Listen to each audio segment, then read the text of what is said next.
everybody, welcome to news episode 2. Today's we're looking at an article from wccftech.com and we're looking at the new AMD RX480, 460 and everything else, the new AMD Polaris line.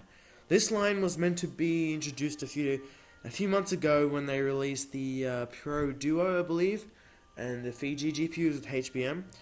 And so this, if you don't know, this card is relatively new. It's meant to come out. The AMD the head graphics architect got an interview with the media outlets, and he basically told everyone that he got in contact with that it's going to sell for $200 US and is VR ready. I'm not actually kidding. VR ready for $200. And everyone's so hyped about this. Everyone who knows about it's really hyped about this. I'm hyped about it. Everyone should be hyped about it. AMD's boasting 1.5 GHz core clock. As you can see from WCC Tech, they got a very high fire strike benchmark, but they cannot show it because due to NDA currently. Even though they showed the GPU-Z screenshot, as you can see, they did actually blur out the transistors and stuff. So it's obviously got a 256-bit bus because it's got a 256 gigabytes bandwidth, 8 gigabytes of GDDR5. I'm not sure if it's GDDR5X like a Titan X. And as you can see, it's a 14nm FinFET technology, which is pretty small. So that means lower and higher heat output with much lower power consumption. So there's difference between FinFETs for some reason between heat output and power input, but it keeps on changing. NVIDIA just showed off their Pascal architecture, which has a very high heat output with very low power requirements. So the compute units in this card is 36 compared to the 44 on the R9 It's got to be lower, but then again, you got a much better architecture. So the architecture for this is GCN 4.0, and the other architecture was GCN 2.0. So it's an incremental boost. As you can see, there's a much bigger clock range. So the base clock for the 390X is 727 MHz and boosts up to 1050. But the base clock for the RX480 is 1080 and boosts up to 1266. But it doesn't mean that there's a difference in performance. The RX480 is about 5.8 teraflops, whereas our R9 390X is about 5.9 teraflops. If we look at the memory buses, the R9 390X is a 512-bit bus because the 390X is actually a 290X, just upgrade with a memory bus and speed and stuff.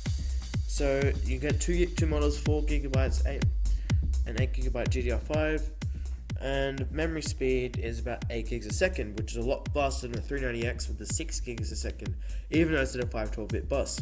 No idea why, but that's just the way it works. Bandwidth is 256 gig for the RX480 and the R9 380X is 384 gigs a second. But as you can see, there's a massive power difference between the FinFET technology, 14 nanometers versus 28 nanometers.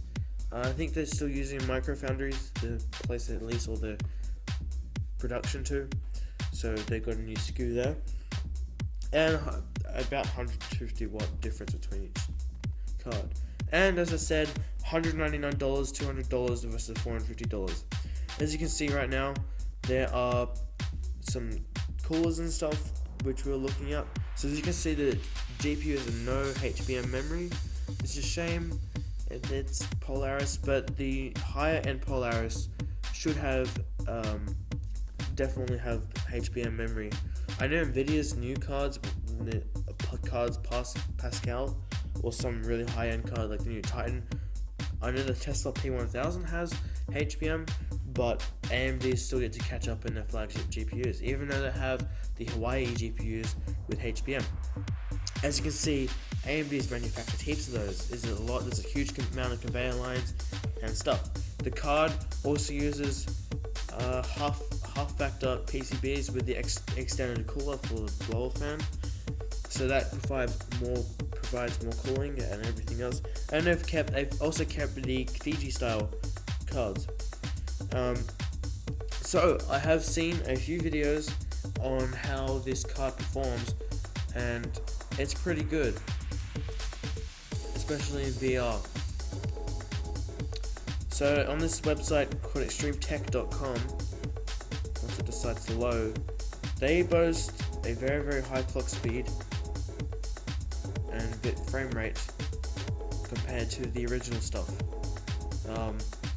Let's just wait for the website to load. As you can see, the head architect at AMD, forgot his name, it's an Indian guy, no discrimination there. And as you can see, the new architecture Polaris is hanging around here. 4th gen, GCN cores, graphics core next, compute units, render backend, multimedia cores for like video encoding and stuff.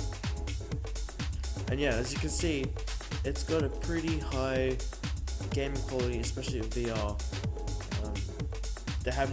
They usually disable anti-aliasing for most games at 4K at 1080p, but that's okay. As I want to buy one, but I cannot get my hands on this. I'd like to see what the performance is. I know my friend's gonna buy a 1070, right? And he still can't get his hands on it. He doesn't want to pay like a $200 premium to get his 3 weeks in like a month's time. He'd rather wait for them to be in stock and you get the $200 off of Newegg or Amazon. Anyways, guys, it's just a little nice update that AMD's released. I'm sure most of you have heard about this by now. Maybe even by the time you're watching this video, the card's way out, and I would have uploaded before that, but I usually edit these in a day. So yeah, don't forget to subscribe to VanillaLegacy. Channel's doing well, hopefully, by the time this comes out. As I mentioned in the channel trailer a while ago, a few videos ago, I definitely ran a different channel, and I had a good audience that liked this stuff. But anyways, guys, leave a subscribe and peace.